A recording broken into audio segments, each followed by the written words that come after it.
welcome to your go-to Detroit Pistons podcast, The Pistons Pulse, co-hosted by me, Bryce Simon of Motor City Hoops. And Omari Sanko for the second, Pistons beat writer for the Detroit Free Press. And of course, we're always blessed to be joined by our producer, Wes Davenport. If you are not listening to Wes and Blake Silverman over on the Pin Down on the Detroit Bad Boys YouTube channel, you absolutely should be.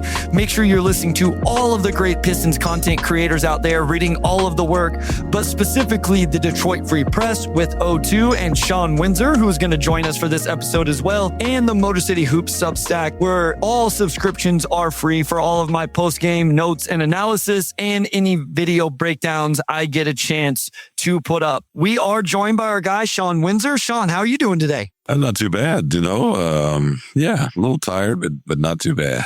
Yeah, I think we're both dragging today. Yeah. After the 8 p.m. combo, we probably didn't leave Rocket Arena until sometime after 1 a.m. maybe. Yeah, it was later than that. It was closer to 2. Might have been close to 2, yeah. Yeah. It was like, yeah. And this isn't going to be any better for you guys as we now go home road home. If this series were to go 7, I mean, I guess you guys are definitely back at home and then going out on the road again and then have to come back to Detroit in some capacity. So yeah, because home games just feel like a bigger production, just more people there. Like even from the Free Press, like we'll have an editor there, multiple columnists. So yeah, I mean, it's just me and Shawn holding down the fort on the road, but at home it's a lot more involved. Okay, so Mel 75, I don't know if they're joking or they're being serious here. I have a feeling that there's a little bit of just joking in this, but the sky is falling. O2, Shawn, 4 or 5 days ago, O2 and I recorded after game 2 talking about how like things could not be any better for the Detroit Pistons. They come back from 3-1. They start this series 2-0. Things look really, really good. Shawn, I'll start with you. We're now 2 games later, go on the road to Cleveland where they have not lost in the playoffs. Mel says they are being somewhat serious. Where are you at with things? Kind of big picture a little bit, I guess. I felt like, and by the way, thanks for having me on. I love joining y'all, but I felt like when they won game 2 that they gave them a chance in the series. A lot of people, I heard some people, Omari and I were talking about this earlier today, as a matter of fact, some folks thinking, they got up 2-0, the series was done or close to done. I never thought that. I thought that game 2 win gave them a chance to compete in the series, because if they had gone down there, I did not think they were going to win in Cleveland. I don't know why I thought that. They just haven't been a good road team in the playoffs, and they're young, and Cleveland's got something to prove, and I figured they were going to bounce back. So I guess it's not completely unexpected. I have no idea what to expect about game 5, and they can still do this. They can still do this, but we're going to say the same thing we thought with Orlando a little bit. After Cade, how many of the next best players belong on the Cavaliers roster? Sometimes it's a matter of that. Yeah. O2, again, this was something we talked about, just how all of the vibes were so good. And then now here recently, they haven't been. So what are your takeaways? Like, is the sky falling? Is this series over? I mean, at the end of the day, Detroit still has home court advantage in the second round of the playoffs, right? It's a best of 3 here moving forward against a team in Cleveland who hasn't won on the road and will have to win at least 1 road game to win this series. So where are you at, I guess, big picture before we get into the finite details? Yeah, I mean, I think the first 4 games just shows how, like any playoff series, every game takes on its own identity. The first 2 games are, and I was sort of Shawn this last night, but, the first 2 games are indicative of the next 2 games, and the next 2 don't necessarily predict what's going to happen in games 5 and 6. We saw in games 1 and 2 that the Pistons do have a formula to beat this Cavs team. But whether or not they can execute that formula not just comes down to them, but also, what they're getting away with as far as the physicality aspect and how they adapt from there. But I think we also do going into the series that it could go 6 or 7 because Cleveland is a good team. They're a better team than Orlando. They've got 2 deadly scorers and Donovan Mitchell and James Harden. Evan Mobley was phenomenal defensively last night. He was. Yes, he was. They've got shooters, and like Dean Wade and like is weirdly one of the better Cade defenders for whatever reason. And I think Max Strus has done a decent job as well. So they've got a lot that they could throw at the Pistons. And like you said, Bryce, they've been a different team at home and on the road. The Pistons have won 5 straight at home. So obviously a prime opportunity for them to take back hold of this thing. An incredible super chat here. We appreciate you so much from Educated Fool 21 says, big fan of the pod, finally getting a chance to watch live or join live. So please engage throughout the rest of the podcast with your comments or questions or whatever. An expat Michigander living in California and O2, it is currently 2:12 in California. I'll help you out there on the West Coast. So thank you very, very much. Figured that one out. Thanks. I know, but I still love this become a part of the pod, and everybody knows that it is as well. I just want to back up a couple things with Cleveland before obviously we'll dominate with Detroit here moving forward. I thought Evan Mobley was incredible defensively last night. Like, I thought he was awesome, Shawn. I thought he disrupted all sorts of things. I realize he has the Ausar assignment, which allows him to be kind of an off-ball roamer and all of that, but that's not necessarily an easy role because you have to help and then get back and all of that. And then we'll get into the free throw shooting stuff later because I looked up some of those numbers earlier today, but I thought Donovan Mitchell was incredible last night. Like, the shot making and all of that was really good. So I guess I'll ask you, Shawn, what are your thoughts on Cleveland and maybe anything different other than being at home and simply playing better? Is there something about Cleveland that has stood out to you, even just 4 games, but maybe more specifically these last 2? I thought going into the postseason, into the playoffs, and I hate to say this, I don't want to sound like, this is just what I thought. I thought that the Pistons would get to the second round and lose to Cleveland in 6 games. At that point, Cleveland was their toughest matchup in the East. Based on what we saw during the regular season, their combination of shot making and quickness with their guards and reasonable wing defenders and really good rim protection, it was just a tough matchup. And they hadn't seen the team healthy all year. And then we saw the first 2 games, and Detroit sort of overwhelmed them with their Detroitness, kind of, right? Their Pistons. And the fact is, Cleveland they got it tied, took the lead in the second game late, and then Cade and company made a few more plays down the stretch. If you look at the first 4 games, you're talking about, okay, Cleveland just has to win 1 game. Sorry.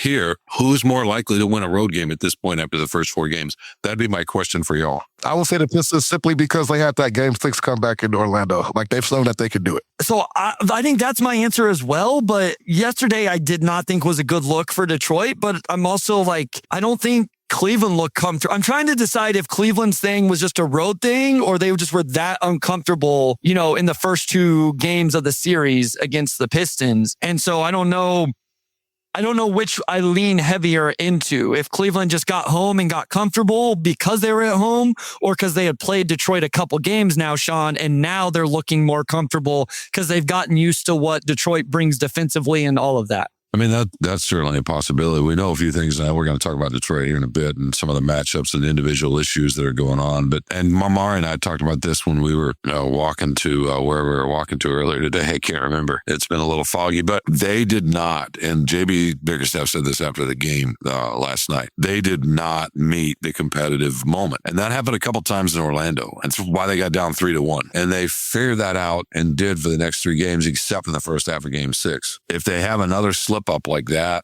like they did in that first half of Game 6, they're not coming back against this team. Cade said as much, right, after the game last night. He said, look, they made some inroads. They made a little bit of a run, but the Cavaliers have a lot more firepower. You're not going to go on a 26, whatever it was, run that they did against the Magic. That's a lot less likely. So to me, there's no margin for error with their competitive. Forget all the matchups for a second and all of that. It's the strategy of everything. They don't have any margin for error at all to play with the lack of force that they did to start the third quarter in Game 4. If they do that again, they're going to lose this series. I do wonder a little bit about, like, are they just wearing down? But then every time I think about that, Cleveland had to play a 7-game series also and is dealing with the exact same thing. And so it makes it hard to say that. I do want to, okay, so a couple things. One, the chat is awesome today. Like, you guys are incredible right now. We will get to as many of these topics and questions as we go throughout. And if we're hitting on something and one of those comments as part of it, Wes will help me make sure we get it up on the screen also. I do want to go here then, guys, as we get into the Detroit specific conversation. Mark Wilkinson, again, thank you so much for the super chat. Greatly, greatly appreciate it. Regardless of the outcome, the season has been a massive success. Cleveland is the experienced team. Get their battle scars and grow. Great pod. Thanks. I do want to start there, Shawn, you and I talked about this in Detroit whenever I was there for the game. I don't know if I've said this on the pod, but I told you I was in the same place, that I felt like the most likely outcome for the Pistons was get through round one and then probably lose a competitive round two. And so what I found myself doing last night, O2, was having to remind myself not to move the goalpost for this team. I found myself very frustrated that they were not taking and seizing the moment to try to go up 3-1 and really put this series in their favor. And I had to remind myself, like, no, what is this team invested into the roster? Where did they think they were? I'm not saying it's okay to lose the series. That's not my point. All I'm saying is I do think we need to keep in perspective what this team has done, where it's at, all of those things. And so I did at least want to start there. I don't know if you have any thoughts on that, O2, and then we can start moving forward into the actual game and the matchups and the performances. No, not a whole lot to add other than, going back to what you said about the lack of competitive fire in the third quarter. They've just had signs of an uneven motor throughout the playoffs, which wasn't the case as much during the regular season. But I also think some of that is just when you play the same team over and over, they learn how to exploit your weaknesses, right? I think this Cavs team is just constructed in a way where you're always going to give something up. With Orlando, you're pretty comfortable with most of those guys taking threes. If the possession did it with a Suggs 3 or even a Apollo 3, that could be considered a win. Like, you're just not getting wins with this Cavs team that can essentially go 5 out for long stretches of the game. So they've got a lot to figure out. I don't know who you want to go to next, but I know Jalen Duren's kind of been the hot topic throughout the playoffs, but especially after last night. Yeah, and Fly Monk 321 brings up a good point. Like, I think I'm coming off more doom and gloom than what I mean to. I don't think this series is over by any means. Like, if you told me Detroit wins in 6, like, I would believe that. I picked them in 7 to start the series. All I was trying to do was provide some perspective that, like, let's not move the goalpost, was it? Let's go ahead to Jalen Duren. We definitely had some, I think him and Ausar are probably the biggest points of conversation. So Richard says the game looks too fast for Duren. He often looks overwhelmed and stuck in the mud this whole playoff run. I have belief he will figure it out, but it seems unlikely to this postseason. Just real quick, Shawn, Jalen Duren now through 11 games in the postseason is averaging 10 points and 8.5 rebounds, has a negative assist to turnover ratio, is only getting to the line 3 times, and is under 50% from the field. Under 50% from the field when he shot at 65% in the regular season. He led this team in free throw attempts per game in the regular season. Even the rebounds were more. At least at a positive assist to turnover ratio. What is it for you, Shawn? Like, is there one thing you can point to now that we've had 2 series and different matchups and Jalen Duren continues to struggle offensively? Well, there are a few things. First of all, there's a growing narrative out there, and I know a lot of fans are frustrated with him, and some that are way out there that, don't want to pay him at all and want to let him walk and that sort of thing. And I understand. It's like you're talking about moving the goalposts. Now that the fans see and feel emotionally what a second round feels like after all this time. It'd been 18 years, I want to say. Oh, we want to win this. They're invested. So it's completely understandable. I mean, I changed my pick. I was saying, I thought before the postseason it was going to be a 6-game loss to Cleveland. When the newspaper, the Free Press, made me pick last week, I thought, after the way what they showed against Orlando, I'm going to go Pistons in 7, just like you, right? So I kind of, it's not that I move the goalpost, or maybe I did. Maybe I saw some new data in the first round. But with Duren, whoever just made the point there, well, one of the listeners, it's about the game being too fast. It's a good point. I get the sense, and I relate it to me at my tiny little level. And this shows you how old I am, because I was, in my height, I was maybe 6'3", and I was a post player. And there were times I get on the court, if I didn't feel right, or if I was tired, or maybe just going through a stretch, I would spin around and have no idea where the rim was, right? Like I would lose my spatial awareness, and I had pretty good footwork, and I could finish with either hand at my level, but I think those things are true no matter the level. And when I watch Jalen Duren, above all else, that's what I see. I feel like he loses his sense of where he is on the court. And that is part of, I think, what the listener said when he said the game's too fast. It's just like, he didn't have this issue. I thought this was one of his best improvements while everybody else, and rightfully so, pointed to the off the dribble stuff he did offensively this year. My thing was like the non-dunk finishes this season in the regular season. The little hook shots, the little reverses, all of those little things that we saw him make all regular season. And now I agree with you, but why is it happening now, in your opinion? It's the stakes. It's the pressure. He's never been, JB talked about it after the game. He's never been in a postseason where he was the expected number 2 offensive hub. And he struggled with that against Orlando. Obviously, they had a physicality to them that contributed to that too. And I think it's continued. It's still new to him. He's 22 years old and he hadn't figured it out. And I just, again, relate it to me. Whenever there was any kind of extra stress at all, it took a while. It's amazing what that could do with how you see a court. I know you played college ball, but you were a jump shooter, right? You weren't. Correct. When you're spinning. Yeah, I don't truly understand the nuances of the post game and the tight areas and stuff. Yeah, when you're spinning, if you don't feel right, like if you're a shooter and your rhythm feels off a little bit, whatever, you just missed a shot. You don't look like you've never played basketball before. But there'd be times when I'd be out there, and I see this with Duren, and this is why fans are so frustrated with him. You move and you forget where you are in a sense, and you don't have that spatial awareness. It makes you look like you have never played basketball before, and there's some of that. He had a finish in the first half, late in the first half, maybe, where he got the ball. He sealed really, really well. He sealed way almost under the rim. And I can't remember who threw it to him. Maybe LeVert. LeVert was doing everything. I don't think it was LeVert, but he caught the ball. He spun one way, but it was slower. He spun a little bit and then spun back, took his time, even gave a little head fake, and then finished with his left hand. Yes. And I turned to one of the colleagues sitting next to me and I said, now that looked like Jalen Duren.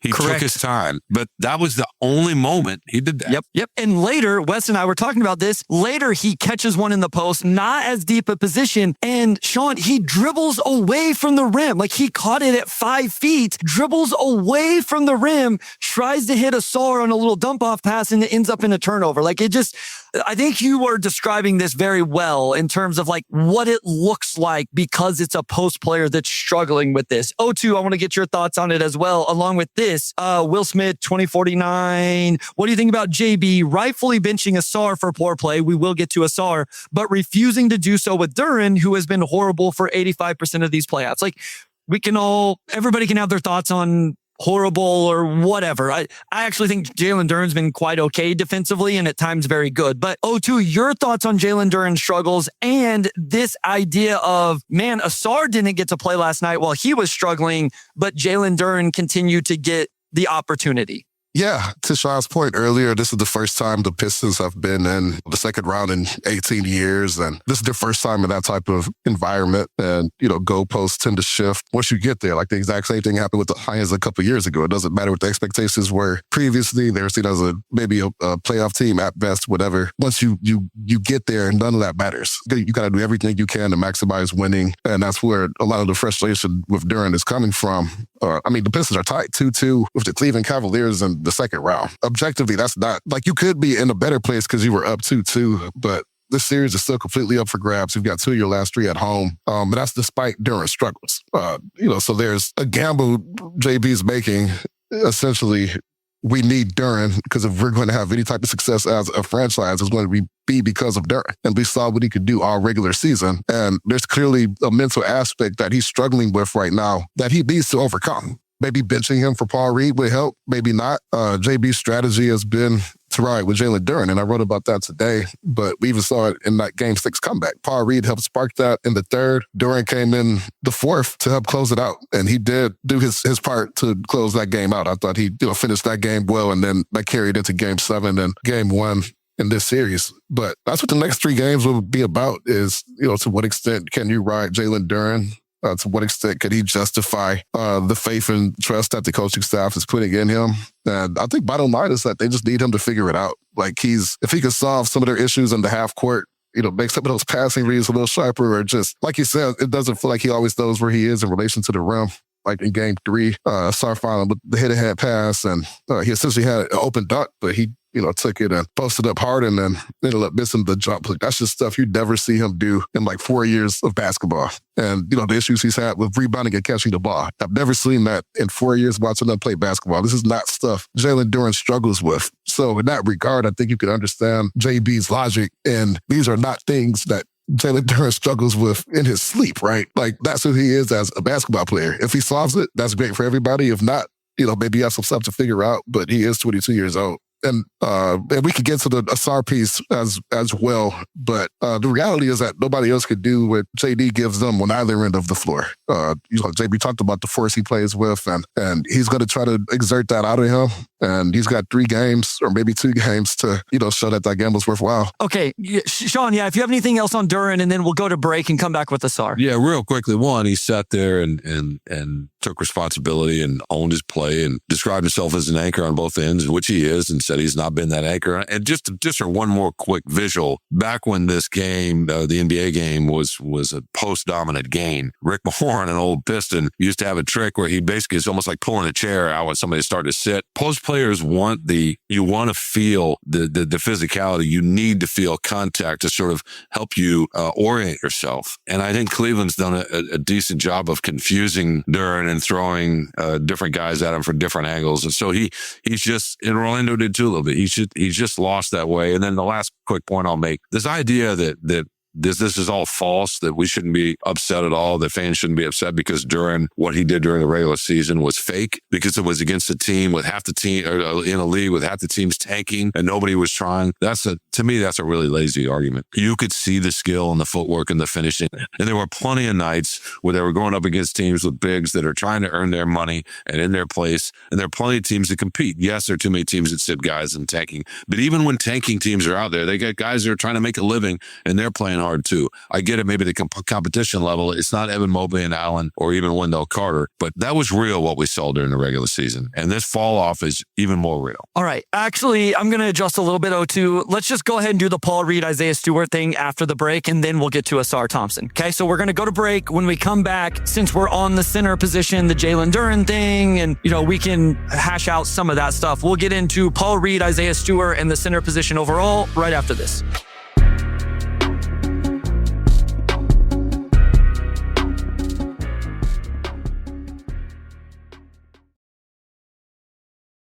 All right, we're back with segment 2. To our point about Duren earlier, is that the center rotation, I think, has just shaken out differently from, what anybody could have predicted going there, right? Paul Reed, when given the opportunity, has been a most consistent performer. He got the opportunity in the third quarter last game and the game before, and then obviously in game 6. But he's still essentially been the third center, at least in the first half, right? And maybe he's gotten that bump to second center in the second half. And, some of that's just because of some of the issues Stu's had. But it's just been interesting. I'll lap this back to you, Bryce. But yeah, it's just been curious to see how little I think they've gotten out of Duren and Stu.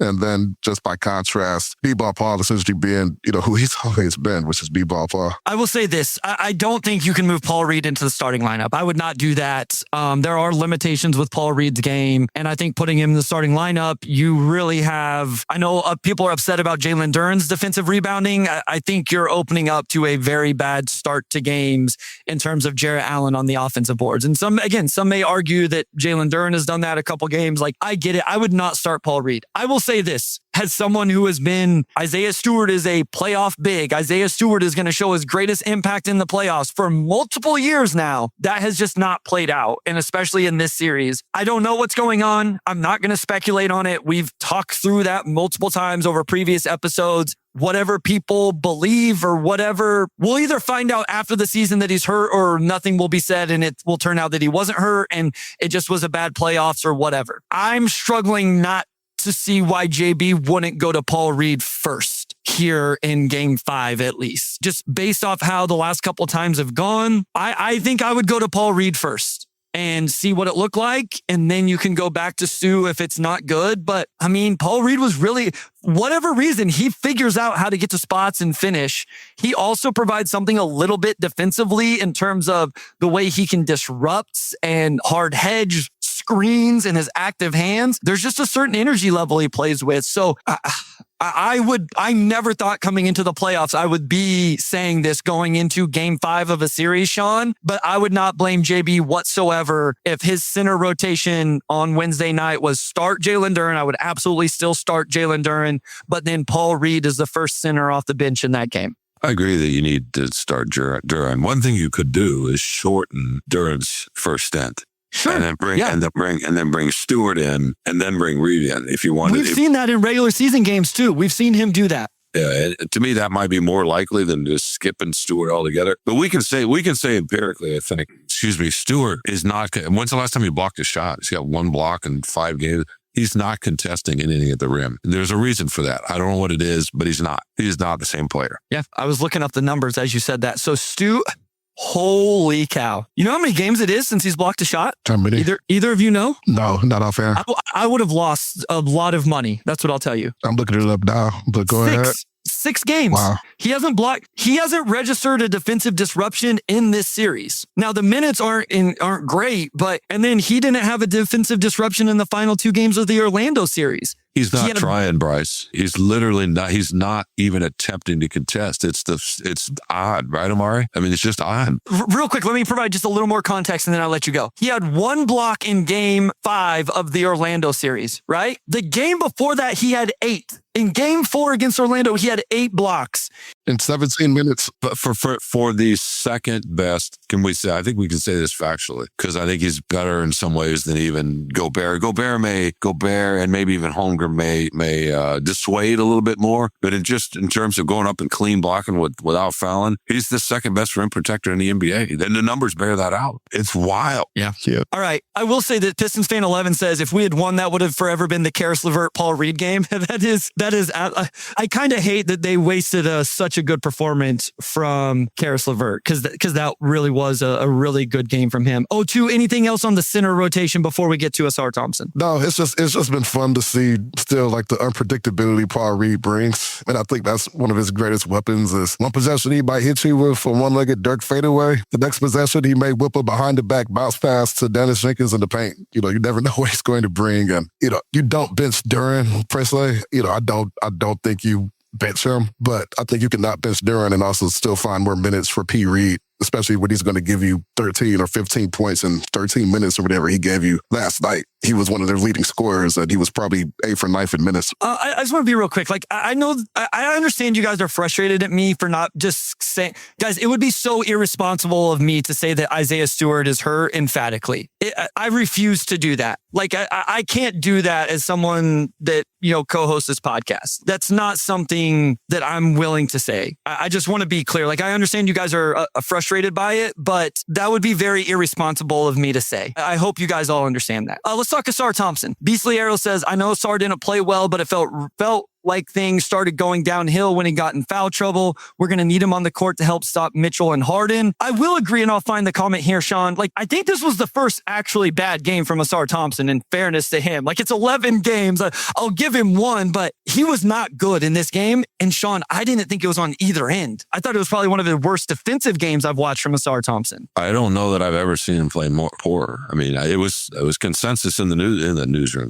In the press area last night after the game. That was his worst performance of the season from a bunch of people that have watched him play just about every minute, right? So it was just odd. And to the listener who just posted about the foul trouble, that never helps him. Yeah. But think about what really started Mitchell. First bucket, third quarter, he's on the right wing, and Thompson is kind of halfway between the paint and Mitchell, and the ball gets swung, and he goes and Thompson's head goes with the ball, and he loses track of Mitchell, who then cuts in behind him, or maybe, I think behind him, maybe he had his back turned. He sneaks into the lane for a really easy pass and a 6-foot floater. Boom, boom, boom. And you could see then, Mari and I were talking about this, you could see JB walk out onto the court, extending his hands, clapping and barking at him, like, pay attention, get your head out of the clouds. And then a possession or two later, he tries for an offensive rebound, feels like he gets fouled, to no whistle, and starts complaining to the refs, doesn't get back on defense. Mitchell finishes an and 1. And then Cunningham walks over and gets in his face. I don't know if you guys can see this on TV or not. I did not catch this. Sometimes I fast forward stuff. That's crazy. I did not see that. Back-to-back possessions, he gets chewed out by the coach and the star player. And you don't usually see that. The last time you saw him get into that I saw him really get into Thompson was the San Antonio Spurs game that was at Little Caesars when he benched him. But he was even worse in game 4. The problem is, real quickly, when he plays where he's like that, he's not just he's not just a zero. It's a negative. It's almost like he creates negatives because he's his own defensive system. And if he's going to do that, it's so disorienting to everybody else, right? And that's partly when Mitchell started going off. It was really, really unusual to watch him be that, I don't want to say disengaged. It's not like he doesn't care, but that out of it. It was really, really strange. I will take a quick moment to say Javonte Green over help was actually the first Donovan Mitchell catch and shoot three. And as much as I've loved what Javonte Green has brought this team, he hasn't shot well from three in the playoffs, and his overzealousness off the ball defensively that often generated real good stuff in regular season has generated real good looks for the opposition in the playoff. Like my emotional attachment doesn't usually get too high, but last night I was getting very frustrated. Like my family was like, what is wrong with you? Because I kept throwing my hands up in the air when they would continuously sprint at Dean Wade. And guys, I love Dean Wade because he's a small town Kansas kid. Like I cheer for Dean Wade's success, but why are they sprinting? One of them, two guys sprinting at Dean Wade in the corner, forcing rotation so Donovan Mitchell could get yet another wide open catch and shoot three. And it was so frustrating. So, O2, thoughts on Ausar's defense before I do want to talk about Ausar's offense, because I realize he's not a big time scorer and stuff like that, but that stood out to me in a very negative way last night as well, along with the defense. So any thoughts on his defense before we get to some of the offense? I feel like you guys pretty much nailed it. It's just very unusual to kind of watch Ausar float through a game. And like that's what it felt like he did in game 4. And I think some of the frustration can arise from, Ausar is just so athletically gifted, and he doesn't always apply those gifts how he should. I feel like he blew a couple layups in game 3 that he probably should have just dunked, right? Just rise up and slam it, and they just can't afford him to have games like that. He's just way too important to the team. And, they're going to need him to get back on track in game 5 for sure. And I would say, and I would add real quickly, but exacerbated by in game 3, he was making a difference in the second half. And they have the ball, right? They have the ball out of bounds. It's a tie game, and he gets pulled for Jenkins. And then all of a sudden, Kay's trying to get the ball to Jenkins, who's 4 inches shorter. And Strus goes up and maybe Strus still makes that play. By the way, Strus has made several winning plays in both those games. And couldn't the Pistons use Herter, who would provide similar sort of winning plays here and there, and just you just need a few of them. Anyway, I thought Thompson, it was a mistake sitting him at the end of game 3. It ruined whatever little mojo they had. And you could argue Paul Reed had to sit a minute before that too, and Duren came back in and he struggled as well. But yeah, no, it's they can't win when he's playing like that. Fortunately, he doesn't play like that very often. But yeah, defense was the issue. Fans can talk all they want about the bucket getting. If Thompson doesn't do his thing, they're not the same defensive team, and they're not going to beat a team with as much firepower as Cleveland. I do want to give this some credit. Like YouTube user says, it isn't just Ausar out of position on defense. Cade has missed a bunch of tags and rotations. I agree. I highlighted in my notes that I think it was Harden's first 2 threes. One was Ausar, and then the next one was Cade. And Cade will get ball watchy at times. So I feel like we talked about the Ausar offense a little bit. Just let's touch on it a little bit, then we'll go to break, and then we can, I want to close out positive. Like I want to look ahead to game 5. What do we want to see? What do we expect to see? How can they turn, 2 straight losses into a win? But I do want to finish on this with Ausar, Shawn. How can they help him offensively? This question says, and not just standing in the corner. My argument last night, Shawn, was it's okay if Ausar can't shoot corner threes. It's not okay for Ausar not to be able to catch from 6 feet and find a way to finish. And people got mad at me. Like, I understand Evan Mobley's awesome. I understand Jarrett Allen's a really good rim protector. You have to score the basketball. If you get left wide open, you get the ball 8 feet into the rim, you have to score or you have to keep the advantage. And I felt like he either wasn't able to score it or he let the ball stick. So do you have a solution to that, Shawn? When he's engaged, like he is defensively, when he's engaged offensively, he's always cutting to the right space. And then he's usually making the right play with the ball. However, you're right. Both those guys are good rim protectors in Mobley and Allen. He's more athletic than both of them. I think it's a little bit of what LeBron used to get criticized for. I don't think he wants to end up at the free throw line. I think that's at the back of that's in the back of his mind. He won't just go attack. He tries to finesse too much. And he's got a little bit of finesse in him. His hands are softer than people think. And you and I, the three of us have talked about this forever, and this is going to be more of an off-season growth area too. But it's not the corner shooting; it's the ball handling and the finishing. And sometimes the finishing needs to be, I'm going to go dunk on your head, and you're going to foul it, and you're going to foul me, or I'm going to go in and absorb contact and then try to finish through the contact, even if I'm not dunking, right? Which he's plenty strong enough to do that too. Shawn, you know what though? Even if he goes 2 of 6 from the free throw line in the first quarter, that's 3 fouls on Jarrett Allen and Evan Mobley. I'll take it. I'll take foul trouble on those guys if that's what it is. Like, I just want him to be, I think that's my frustration is he is a 1% athlete in a league of elite athletes compared to the general population of the world. He is above even those athletes because he is 1%. So, okay, let's go positive. Let's go to break, 0-2, and then let's just talk about game 5. Where do they need to improve? Where do we think they can improve? Who do we think shines? All of that. We'll get into that right after this.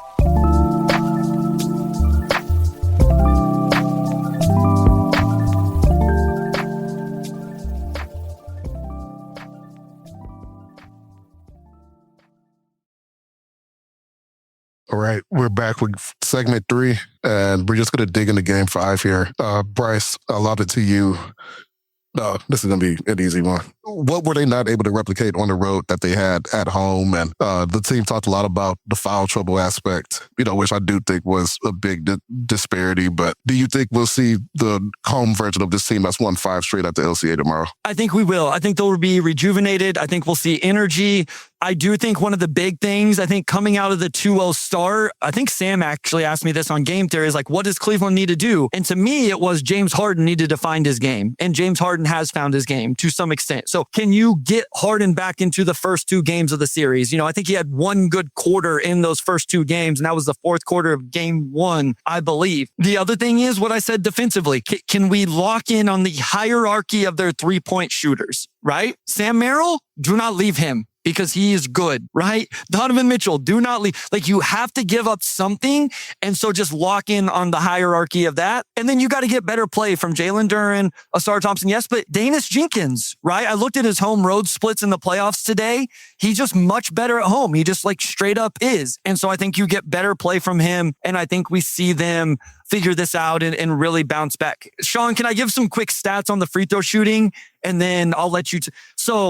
Somebody yelled at me about this, but I'm like, it's facts. Like, it's true. Like, since game 1, the free throw disparity completely flipped the other direction. So I will just give you these numbers. Cleveland's free throw rate over the last 3 games is 0.382, which is number 1 in the NBA playoffs over the last 3 games. You guys want to guess what their free throw rate was in the regular season? So their free throw rate was 0.382 over the last 3 games of this series. Any guesses on what their free throw rate was during the regular season? Quarter of that less. It was 0.265, middle of the pack in the NBA. 0.265, and they've been 0.3. Now, to be fair, it looks like free throw rate has just generally gone up in the playoffs, so the fact that it's up isn't crazy. But listen, I thought what JB did last night was what he was going to have to do, right? JB had to do that because that's what Cleveland did after game 1. Do you think, Shawn, that we're going to see a difference in the free throw attempts here in game 5? Maybe so, but I wrote about this last night. Okay, good. Nice. I wrote about this last night. I didn't get into the free throw rate that way because I think it's much simpler than that. Donovan Mitchell and Atkinson both said something after game 1.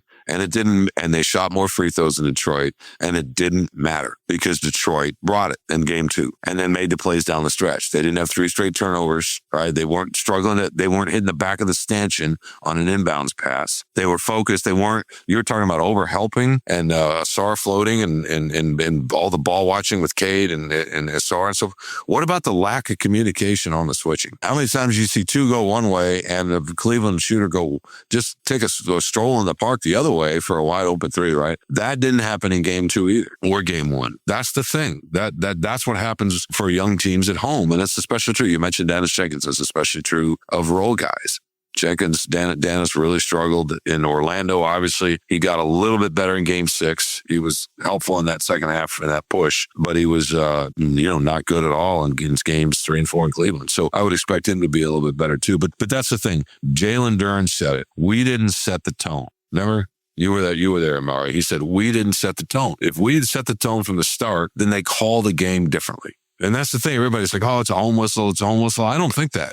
I think the home team plays harder, and the refs are human beings, and they read body language as just a matter of their subconscious, and they respond to that without even realize they're responding to it. I don't think there's any bias that you think about and externalize. I think it's inherent in us and how we just react to other human beings who are working hard, right? And are trying harder. And it just so happens to be that's the home. That's what the Pistons have to figure out how to do, and they'll get the calls. Oh, too. I want to talk about Cade Cunningham. We've actually gone like 45 minutes and barely talked about him. I'll just give these traditional. Yes, this very, very traditional for us on this podcast. I'll just quickly give us playoff numbers that are still ridiculous. He's averaging 29 points on 44, 40, 85, 7.5 assists, 5.5 rebounds, but the turnovers have shown up in this series. Is there something you see that JB can help Cade with? Is there something Cade can help Cade with? Is there something his teammates can help him with? We've seen it in a couple games where, like Shawn mentioned, the 3 late turnovers in game 3, right? I will also point to, he had a few bad turnovers in the third quarter of game 3 also, that whenever Detroit was making a run, and then we saw him again last night. So how does Cade rein in these turnovers? Yeah, I think it's a mix of both. I think there are some turnovers where, it was really just him making a bad read. And then I also think there are turnovers where he probably could have used some more help, especially in the half court where it feels like under possessions have just kind of become one-to-one ISOs, which has kind of been the case with Tobias throughout the series. But Cade's been doing a lot of probing and just trying to find angles to attack, and hasn't gotten as much help from his teammates, especially with guys trying to maneuver with the fouls. They felt like Duncan Robinson was being held last night. It's a combination of all those things. And I think the latter is just going to happen over the course of a game. But you can't have like the last 2 he had in game 3. The first one, maybe Max Strus just made a great play. Maybe the Pistons were disadvantaged by Jenkins being the recipient of the pass rather than Ausar, who probably could have got up a little bit higher. But the next 2 were just process mistakes by Cade. And some of that could just be fatigue. He's been playing, 40-plus minutes every game, every other night. Being asked to do a lot defensively, obviously leading the charge offensively. Like there's just going to be, and we've seen that with any lead ball handler. Even Steph Curry's had, key playoff games in the finals where he committed dumb turnovers late games. Like that's just going to happen sometimes. But cutting those out, I think, would be a huge step towards it. And then offensively, I think whether it's Ausar, whether it's Dennis, I don't know who you turn to. But they've got to get a little bit more movement and, I think a little bit more support, even just getting the ball up when he's facing the four-court press. Shawn, your thoughts? I want to talk about Tobias Harris in a second as well, but just your thoughts on Cade Cunningham, the turnovers, just kind of his play in general throughout this series, and then maybe what we can see from him in games 5 and hopefully only games 5 and 6 in a positive way, but whatever it takes to finish off this series. No, there's no question he hasn't been as sharp. It's interestingly enough, he's shooting the ball well. The mid-range, I think, is dipped because of the space. That's where the spacing's gotten him, is in the mid-range. His 3-ball's been good. Anytime he gets his legs under him and you can see him kind of bend down, he's knocking it down. It's been a great weapon for him. I don't think there's any more illustrative. Obviously the one off the back of the backboard was tough. The ball that Strus grabbed when he was trying to get it into Jenkins at the tie game with 2.5 minutes to go, that was a run out. That was really the game, right? That was it. They got up by 2. Strus hit the layup off that. Just something as simple as when you're thinking about when you're in middle school and you're teaching your middle school kids, you fake the pass and make the pass just on the inbounds. So it's just thinking and relaxing and slowing down. We always talk about nobody speeds him up. In a weird way, I feel like he's been sped up just a touch in this series. And it doesn't show up physically. It shows up more mentally, and their speeding is processing up a little bit. And the way they're attacking him. And Omari and I talked about this. There's no better illustration than when he had a wide open 3, starts to shoot it, and at the last second tries to rifle it down the Duren. It was open for the dunk. He lets the ball go. A lot of people felt like that was Duren's fault, and you felt differently, right? Because he because faking out Duren. Maybe it's my bias at the at just being when I was on a basketball court for a long time. I was always down in the block, and you see that shot about to go up, you immediately turn around to rebound, right? And which is what he did. He immediately turns to start to rebound, which is what he should have done. Then Cade has no business, the way he shot the ball this series in this postseason, really passing up an open 3. It was a non-contested 3. So the fact that he fell at the last second to kick at the Duren and didn't quite feel that Duren was going to turn, that just shows you there's just a little bit of off. And it's like Cade told us in the locker room after the game last night. He's like, I think I really respect this about him. He's like, hey, this is not just the cliche of the learning opportunity, but we've been exposed. We keep getting exposed to new things that we then have to solve. And he said, and he uses language like, and I'm excited about figuring that out. And he means it. He's sincere about that. And I think it's what has made him so good at such a young age. And I was a reason he's nowhere near to me as good as he's going to get. So he's still trying to figure it out and process it himself. And I think we forget that. He's still relatively young too. He's not who he's going to be. I would just give up these totals for the playoffs. And I realize the Pistons have played 11 games, so they're skewed a little bit. But Cade leads the playoffs in minutes played, points, second in field goals made and attempted. Cade Cunningham is actually fifth in three-pointers made and third in three-pointers attempted, first in free throws made, first in free throws attempted, first in assists, first in turnovers. Like, it's just a whole lot of usage for Cade Cunningham in a whole lot of minutes, which is not a bad thing. Like, to your point, Shawn, there's a whole lot of opportunities to learn from that O2. And nobody could pick up the slack from Cade either. And I think that's an aspect of it too. Whereas with the Cavs, there's clearly a benefit for them having Harden and Mitchell split the playmaking load. You know, Harden could struggle with games 1 and 2, and the Cavs could still be in both of those games because, I mean, you've got a deep roster, but you've also got Donovan Mitchell, who I don't think has had a bad game in this series, but obviously in game 4 was completely unstoppable. You know, I think those mistakes for Cade stand out more just because the Pistons can't afford them. No one else could even come close to replicating just how important he is to being the engine for this team. And I would say, piggybacking on that real quick, just the quick bigger picture idea of all of this is folks say, hey, they need more shooting, maybe Duncan Robinson. It's not that they need more shooting in Duncan Robinson's spot. They don't need more shooting out of the 2 guard. His numbers are fine. He's a good shooter. He's capable of, right? They need a ball handler who could shoot. That's a tough combo, but they desperately need that ball handler. At home games, Jenkins has been that ball handler and the team looks completely different. I think I mostly agree. I think I would just broaden it to they need another high usage offensive player. I'm a little less like it has to be a ball handler. Like if it's just a guy that can go get a whole bunch of buckets, but I think we have the same general idea. To that point, I wrote in my notes when watching the Thunder game today, Shai Gilgeous-Alexander seemed to have a lot of energy at the end of his game because AJ Mitchell took a whole lot of usage throughout that game, allowing Shai to, I'm not saying he was resting, but not expend as much energy. So, Shawn, I want to, before we get out of here, Tobias Harris, like we literally, I don't think we've mentioned Tobias Harris's name till now, 53 minutes into the episode. He's still averaging over 20 points per game. He's up to 33% from 3. He's leading the team in defensive rebounds by 1.5 defensive rebounds. He doesn't turn it over. I mean, Shawn, what else can we say about the performance of Tobias Harris through 11 playoff games? Their season would have ended in Florida if it weren't for his level of play. I think we can say that for sure. And they would not be tied 2-2 in this series. I think we can say that. No, it's not just that the numbers of what he's doing. It's when he's getting some of these buckets. How many times have we seen him in a 3 even, or just obviously the isolation back to the basket buckets he got in the wins in game 1 and 2. But it's just the timeliness of these buckets, and obviously everything else does in the locker room and so forth. That he had a really good first half in game 4. You know, it was kind of overshadowed a little bit because Karis LeVert kind of had a throwback game, which those two, Omari and I were talking about, that the play of those two overshadowed what was not a very good effort all the way around in that first half. But they had the lead because those two, did their thing and LeVert went nuclear. O2, quick thoughts on Tobias, and then we'll get out of here. Yeah, quiet part from last night's game is that his 20 points per game streak ended after 8 games. I think he had 16. But it just speaks to how good he's been. Because him and Karis really carried the Pistons in that first half. I mean, they're down 16-5, like 5 minutes into the game. Karis comes in, mid-range jumper. He has sort of a wild baseline bounce pass to Tobias in the corner for a 3, and then he hits a 3.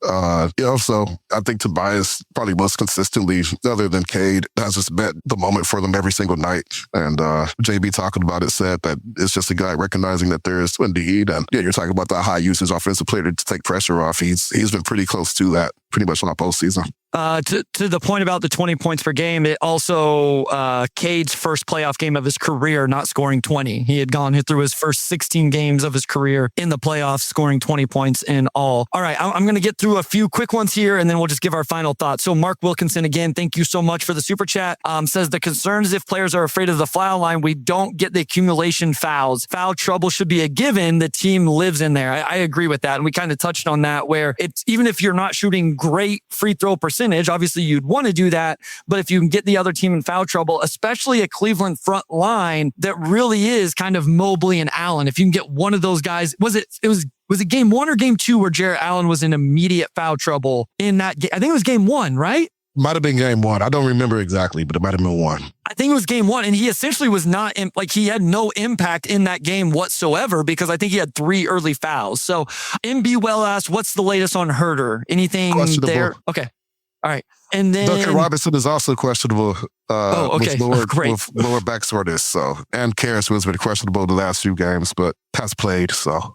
Okay, and then before we get to the YouTube user asked, the lineup data during the regular season showed Ausar and Duren could play together on offense. In the playoffs, the eye test says no. Does the data agree? So I'll just give the Jalen Duren, Ausar Thompson playoff lineup data. They've played 247 minutes together. Their offensive rating is a 111.2. Their defensive rating is a 110.5. That's a 0.7 net rating, positive 0.7. The Pistons as a team in the playoffs have an offensive rating of 110.3. So actually slightly lower, but they have an overall defensive rating of a 106.1. So interesting enough, the Duren, Ausar only 2-man lineups have a slightly less defensive rating thus far in the playoffs, and that is the playoffs as a whole. Let's end up on this one. So MC313 says, if they get the defense clean, do you think they have enough to win the series? So Shawn, I'll start with you.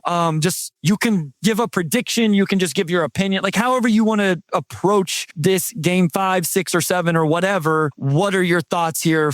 And essentially, what is the best of 3 now moving forward?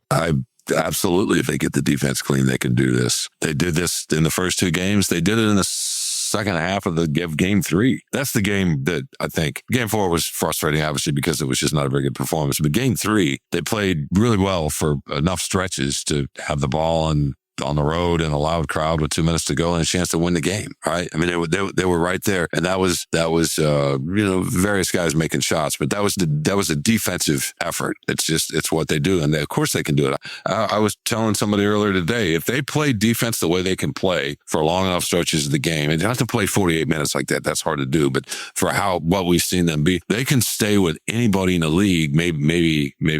Maybe not Oklahoma City or San Antonio, and I know those are 2 big ifs, but no, they're good enough to go beat the Knicks if they can play defense the way they're. You know what I mean? I need them against Oklahoma City in the finals, guys, because then I don't have the curse of coming to Detroit and them losing home games when I'm there, because they win road games when I'm there. So it'd be okay for me to go to Oklahoma City to catch the game, which is just a drive for me. And then I'd be able to see you guys before Summer League. Real quick, MBUL, I promise, I have draft stuff ready to go. I guarantee you I have draft stuff ready to go when the time comes. We just didn't, I'm not trying to be disrespectful. We just didn't think that this was the right episode to get into that stuff. But I promise you, I will make Wes and Omari do full episodes talking about the NBA draft when the time comes. And I am ready to do it. Also, I will just say this to Pistons fans that are looking to the draft. Don't get too excited about prospects till the withdrawal deadline goes by, because NIL is very, very, very aggressive and is going to make a major impact on the depth of this draft. O2, your thoughts on games 5, 6, and 7? I will just quickly say I agree with Shawn. I think they can absolutely do it. I think we see them win game 5. That's my prediction right here. I'll stay with my Pistons in 7, I guess. But I think we see them win game 5. I think we see a very motivated and energetic team. I can see them getting game 5. I think their margin for error is just extremely thin. To my point about Harden and Mitchell earlier, no one can pick up the slack from Cade, when he has an imperfect possession. And the reality is that he's just going to have imperfect possessions, especially with the load he's carrying. They need other guys to step up. They need more from AT. They need more from Jalen Duren. And I think that's kind of where you feel their absence the most. Especially with Duren's rim pressure, is that there's just no bailout other than Tobias, when Cade is going to have a lapse. And, I think they feel it strongly whenever he does. So very thin margin for error. You get game 5. I think that gives you a chance to get game 7.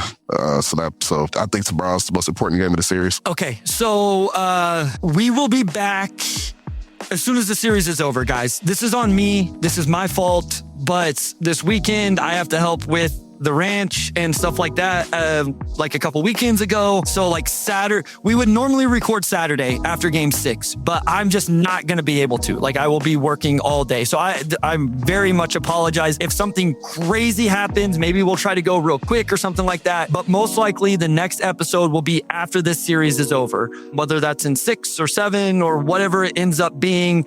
If it ends in 6, I will be able to record Sunday, I believe. If it goes 7, then we'll record Monday. Potentially Sunday night, even after a game 7. But just so you guys know what to look out for. And again, this is on these are my shoulders. I apologize. But when the father-in-law says you guys come down to work Cavs, we go down and work Cavs. So that's what I have to do. So Shawn, thank you so much for joining us. Always love these episodes. Usually we plan on 45 minutes for these, and I'm not surprised we went an hour because the conversation gets very, very good. So thank you as always for joining. Oh, absolutely. That's sorry. It's based on, I was thinking about the work you were doing and having what's that be like to have a father-in-law saying, I mean, I used to, but to go down and say that, you know what I mean? That's what I was saying about the work.